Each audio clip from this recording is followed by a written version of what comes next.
BC మహిళపై ఒక రెడ్డి సామాజిక వర్గానికి చెందినటువంటి యువ నాయకుడు మరి వయసుతోటి సంబంధం లేకుండా మరి ఒక మహిళని కించపరుస్తూ మాట్లాడినందుకు మరి భారీ ఎత్తున మహిళలందరూ కూడా ఇక్కడికి రోడ్డుపైకి చేరుకొని ధర్నా చేయడం. అమ్మ, ఇంతకేం జరిగింది? ఎందు గురించి మీరు నిరసన వ్యక్తం చేస్తారు? ఈ రోజు మా ఎల్బీ నగర్ ముద్దు బిడ్డ మా ఈశ్వరమ్మ యాదవ్ గారు మరి ఆమెకు ఒక పదవి వస్తే ఫ్లెక్సీలు వేసుకున్నందుకు మరి జక్కిడి ప్రభాకర్ రెడ్డి అని ఆయన కొడుకు జక్కిడి ప్రభాకర్ రెడ్డి గారి కొడుకు చరణ్ రెడ్డి శివచరణ్ రెడ్డి అట. వాడు ఒక దున్నపోతూ ఒక బలుపు ఒక బదముతో ఉండి వారికి ఒళ్ళంతా కొవ్వు వచ్చి ఒక బీసీ బిడ్డనైనా ఒక 70 సంవత్సరాలు 70 సంవత్సరాలు ఉన్న ఒక తల్లిని ఒక భోషుని ముండా అది అని ఒక బీసీలు అంటే ఒక భయము భక్తి లేకుండా బీసీల ఓట్లతో గెలిచి ఈ రోజు మీరందరూ కలిసి మా బీసీలని మా యాదవ్ బిడ్డని మా గౌండ్ల బిడ్డని మరి ఎట్ట పడతట్టే నోటికి వచ్చినట్టు తిడితే మేమందరము నిరసన కాదు ఇప్పుడు పోయి వాళ్ళ ఇల్లు ముట్టడేద్దామని మీ మీడియా ముఖంగా తెలియజేస్తున్నాం. మాట్లాడుతూ మా పుణ్యాన్ని మీకు పదవులు వచ్చినాయంట, ఎంతవరకు కరెక్ట్? ఆడు ఎన్ని శాతం ఉన్నాడు బ్రదర్? ఎన్ని ఉన్నాడు? 3%, 7% లేని నువ్వు, 6% లేని నువ్వు, నీకు పదవి రాలేదు. మా భిక్ష మేము వేసిన ఓటు భిక్ష రా బిడ్డ అని చెప్తున్నా. నేను ఇప్పుడు అగ్ర కులాల నాయకులకు అందరికీ చెప్తున్నా. శివచరణ్ రెడ్డి మాట్లాడుతూ మేము దలుచుకుంటే ఫ్యూచర్ లో మీకు రాజకీయం అనేది లేదంటున్నారు. శివచరణ్ రెడ్డి కాదు,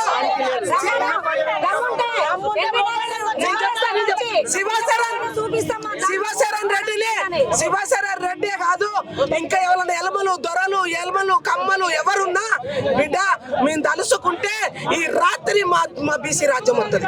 ఈ రాత్రికి మా బీసీ రాజ్యం వస్తుంది అని నేను ఈ శివచరణ్ రెడ్డి కాదు అగ్రకుల నాయకులకు అందరికి చెప్తున్నా.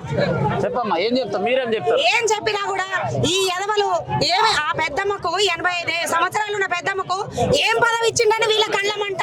ఏం చైర్మన్ ఇచ్చినారు? చైర్మన్ వాళ్ళ కమ్యూనిటీకే ఇచ్చుకున్నారు కదా రెడ్డిలకి.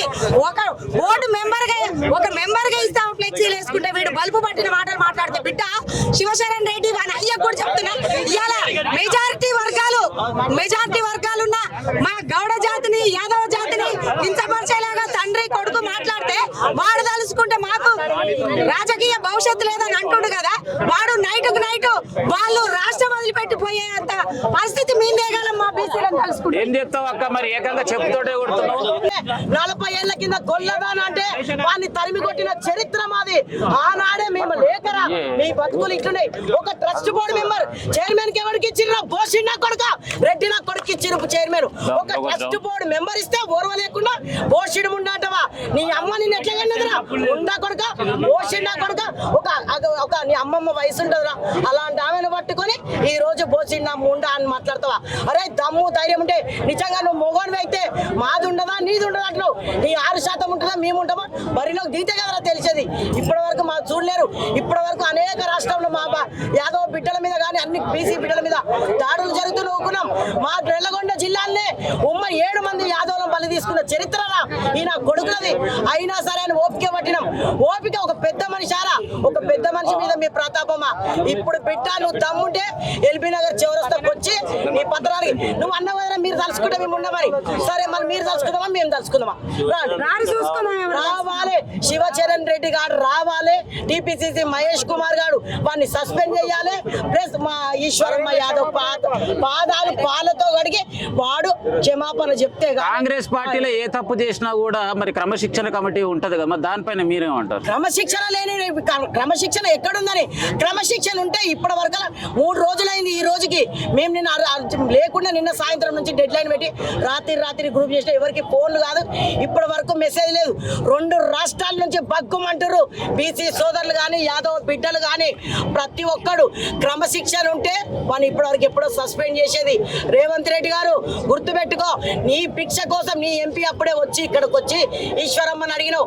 అక్క పెద్దక్క రాని నువ్వు అక్క అని పిలిస్తే నీ పార్టీలో నా బోసి నా కొడుకు బోసిడి ఉన్నట్రా చెప్పులు కాదురా లంచా కొడుక. నువ్వు ఇక్కడికి వస్తే అప్పుడు చూపిస్తాం. ఈ చెప్పు దెబ్బలు కాదు, నీకు బట్టలు ఇప్పి బారుబాతలు బండ పెట్టకపోతే తూ నా బిడ్డ అన్నరా లంచా కొడుక.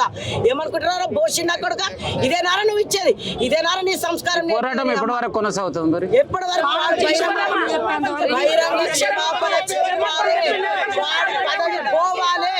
బహిరంగ క్షమాపణ చెప్పాలి, వాడి పదవి పోవాలి.